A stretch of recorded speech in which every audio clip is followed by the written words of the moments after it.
WhatsApp পোলাপাইন, আশা করি সবাই ভালো আছো।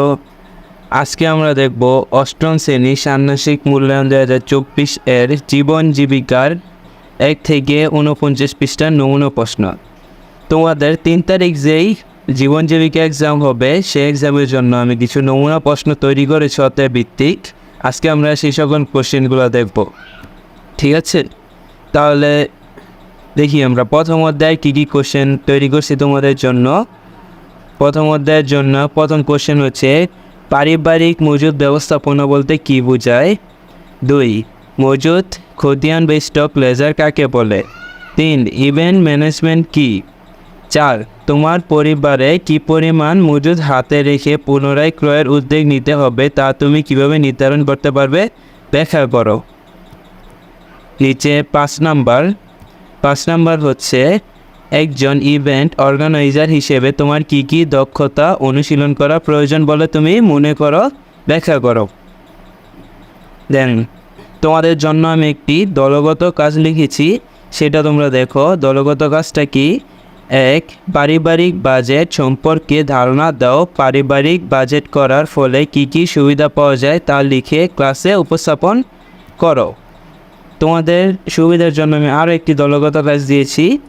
পারিবারিক মজুদ ব্যবস্থাপনা কী কী বিষয় বিবেচনায় রাখলে দৈনন্দিন ব্যবহার্য পণ্যের ঘাটতি বা অত্যধিক মজুদায়নের সমস্যার সমাধান করতে পারি তা লেখো, ঠিক আছে?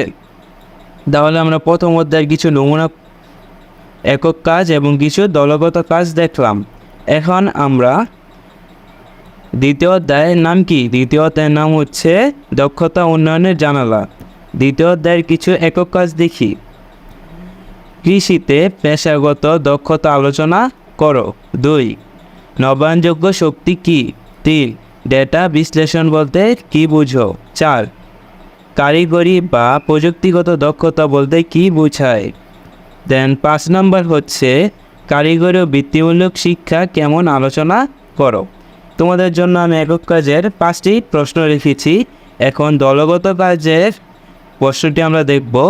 তো আমি নিজে একটি দলগত কাজ তোমাদের সুবিধার জন্য তৈরি করে দিয়েছি। দেখব কি লিখেছি। সানজিদা বিজ্ঞানী হয়ে ওঠার জন্য কি কি প্রস্তুতি নিয়েছিল এবং কী ধরনের শিক্ষাগত ডিগ্রি তাকে অর্জন করতে হয়েছে প্রশিক্ষণ ও গবেষণার জন্য। সে কোন প্রতিষ্ঠানের দ্বারস্থ হয়েছে তা দলগত আলোচনার মাধ্যমে খুঁজে বের করো। এটা তোমরা বইয়ের সানজিদার রিডিংটা পড়লেই পারো। মেবি এটা বইয়ের 27 পৃষ্ঠার মধ্যে আছে, তোমরা দেখে নিও। দ্বিতীয় অধ্যায় 27 পৃষ্ঠার মধ্যে থাকতে পারে, আমি শিওর না, তবে এই কাজটা তোমরা দেখে নিবা, ঠিক আছে? আচ্ছা, তৃতীয় অধ্যায় কী আছে? তৃতীয় অধ্যায়ের জন্য আমি আলাদা করে কিছু প্রশ্ন লিখেছি। দেখো, 1 নাম্বার, তুমি কি ব্যবস্থা গ্রহণের মাধ্যমে তোমার অনলাইন অ্যাকাউন্ট নিরাপদ রাখতে পারো এবং সে ব্যবস্থায় কীভাবে কাজ করে, এটা একটা কোশ্চেন। 2 নাম্বার, তোমার পছন্দ মতো 5টি পেশা নির্বাচন করে সেই পেশার জন্য প্রয়োজনীয় দক্ষতা খুঁজে বের করো, ঠিক আছে? 3 নাম্বার কি?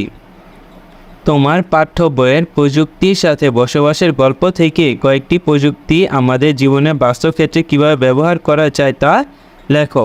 4 নাম্বার হচ্ছে প্রযুক্তি সংশ্লিষ্ট পেশায় নিরাপত্তা রক্ষায় করণীয় কী। 5 নাম্বার, বায়োটেকনোলজি কী ব্যাখ্যা করো।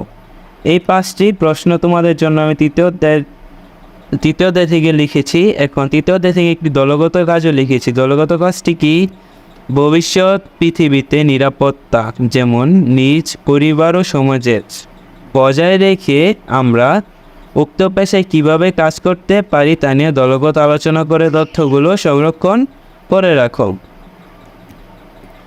এই তো তোমাদের এ পর্যন্তই ছিল এই অষ্টম শ্রেণীর ষান্মাসিক সামষ্টিক মূল্যায়ন 2024 জীবনী 1 থেকে 59 পৃষ্ঠা। 1 থেকে 59 পৃষ্ঠার মধ্যে তোমাদের প্রথম, দ্বিতীয় এবং তৃতীয় অধ্যায়গুলো ছিল।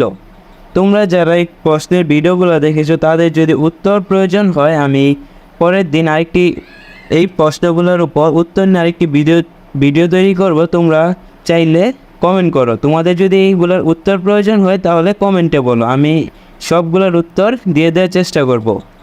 আজকে এ পর্যন্তই। ভালো থাকবে সবাই। আল্লাহ হাফেজ।